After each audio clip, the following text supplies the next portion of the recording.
Hello everybody and welcome back to Chef Sherry's Plant-Based Kitchen. I haven't been making videos lately because I've just been trying to stay warm. We've had like negative 25, 35 degrees here in the Chicagoland area and it has been brutal. But I will say that Dale and I have tried to get to our health club, which is a 5-minute drive every day so that we can work out and, you know, have something to do because it gets a little hard to stay home in the wintertime all the time.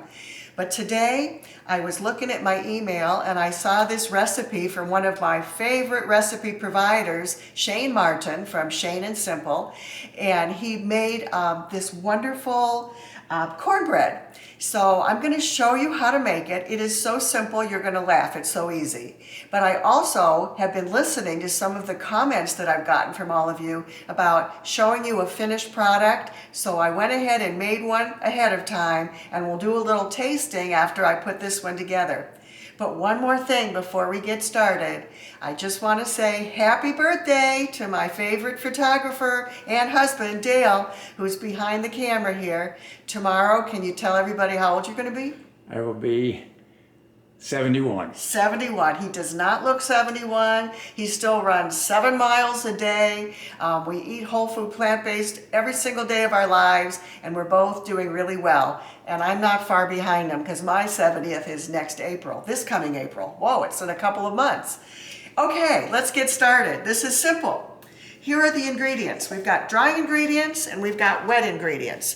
Now, I'm going to make this not gluten-free, but if you don't need gluten in your diet, all you do is substitute this gluten-free flour, and they even have gluten-free cornmeal. So you can make it with these ingredients and it'll be perfectly fine. So I put a cup of cornmeal in this bowl here, and then I have a cup and a quarter of whole wheat. This is whole wheat white flour, so it won't be dark. Then I'm going to add in some baking powder and some salt. That is it for step one. And so all you do, you take a little whisk and you mix it all up so it's nice and combined. One of the things that Shane says in this recipe is don't overmix things, so we'll try not to do that. So that's well combined. Put that aside. Next step, we're going to get the wet ingredients ready into a bowl, then we'll pour them into the dry ingredients. Can't get any easier than that, right? All right, so what we're going to take is a 1/4 cup of maple syrup. Now, if you don't want to use maple syrup, you could use agave nectar or you could use date syrup, but I'm going to use this because I want the color to be nice and light. Then we're going to take a 1.25 cups of plant milk. Now, he says use almond milk. I'm using soy milk, but you can use whatever plant milk you have at home and that you like. Then we're going to add a tablespoon of apple cider vinegar. There that goes. And then we're going to add in aquafaba. Now all you do to get aquafaba is open up a can of chickpeas. This is the juice that the chickpeas sit in. So strain your chickpeas, use them, and save this. I freeze it so I always have some available. And you just need a 1/3 cup. And you get about 2/3 cups of the aquafaba.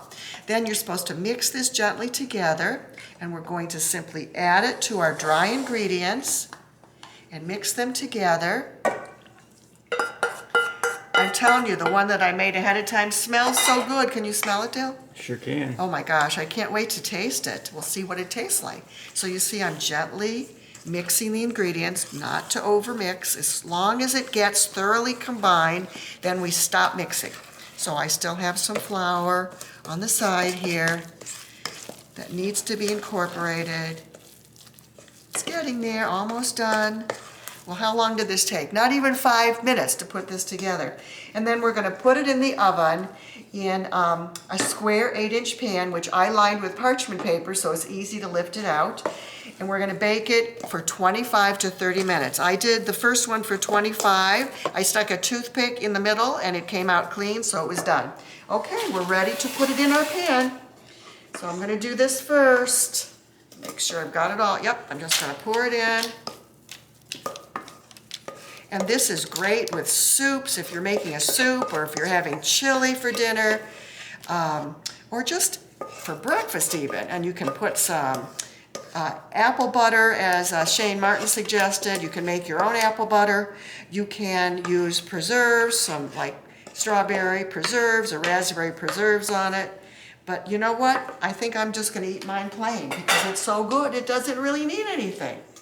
All right, let me just scrape out the rest. Because look at all this we get out when we use our little spatula. So you're still going to get more out. There we go. One more little scoop there.